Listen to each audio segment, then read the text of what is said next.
Growing your fruit and veg on a small scale is a great idea and a very achievable one. Linda Galvad gives a recap on creating the perfect soil for container gardening and shows you how to plant those wonderful sweet potatoes. You don't need a huge garden to have an organic vegetable garden. You can quite happily plant in pots.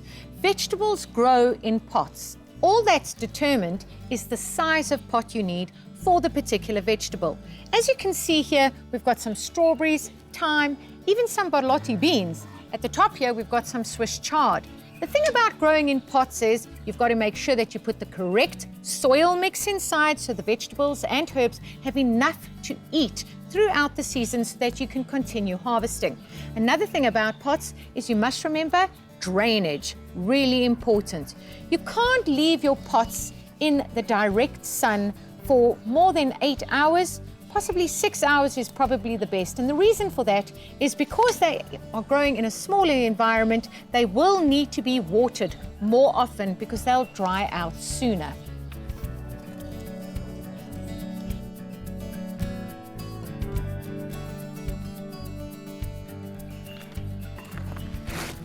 When you're going to plant your organic vegetables, it's key to have a good soil mix when you're going to do it in a pot. You have to be even more careful of what you put inside the pot because that's all they have to get their nutrition from. So I'm just going to recap what goes into a good soil mix for pot growing, and that is the following. We have vermiculite over here, so 2 scoops of those.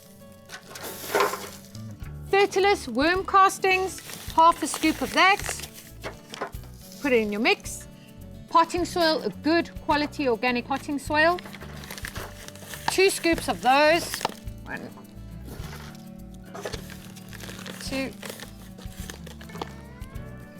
And last but not least, your good quality organic compost. And we only need 1 scoop of this.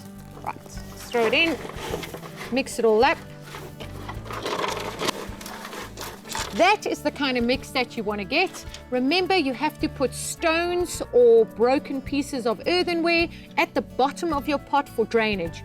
3 centimeters for a small pot. Small pots are about 20 centimeters in diameter, and 6 centimeters for your larger pots. Let's get that all mixed up properly.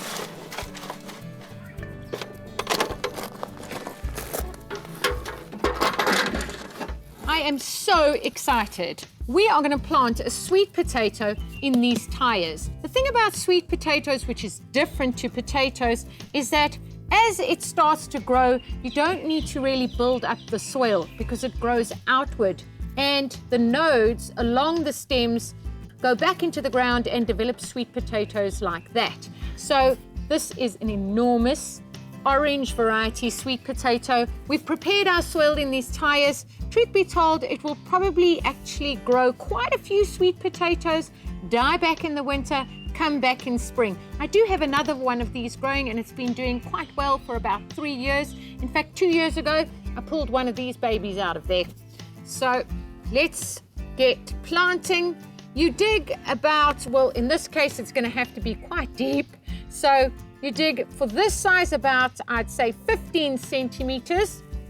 Put the sweet potato in there. Make sure you have about 15 centimeters of leaf growth sticking out so you can comfortably cover the bottom leaves. So cover that up. Pour more soil.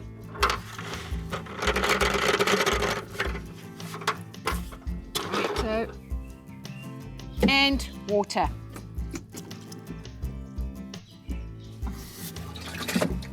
Sweet potatoes grow over the season, and the beauty about these is that you can eat the leaves. You can feed them to your chickens or your guinea pigs or your rabbits. They quite love them. In fact, you can eat them raw. They are not toxic. In most parts of Africa, they do use this as a staple.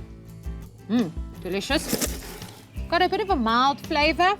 Right, so in terms of growing these, your stems, as you can see, grow quite long, and they will grow over the sides, and obviously these won't be able to make more fruit, but whatever is growing along the soil here in the tires will be able to grow little nodes into the ground, and you will be able to get more sweet potatoes throughout the season. It probably will only give you fruit in about a year's time, simply because it will die back in winter and have to regrow in summer. So this season, it will just get its energy, build up its resource, get all leafy, and you can use your leaves, so do that if you want to harvest those.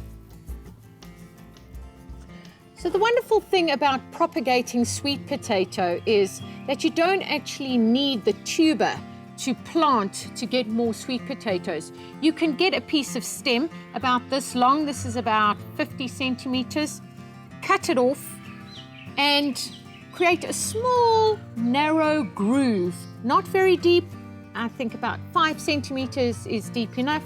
Lay the stem along the groove, letting the leaves stick out. Put sand over it, remember, let the leaves stick out, and water it, and that will propagate sweet potatoes extremely successfully. The thing is that we are demonstrating planting in pots, so planting them in a tire is fantastic, but if you want a whole bed to be full of sweet potatoes, you can either propagate them with other stems or with the tubers that you have, and they'll fill up the space wonderfully.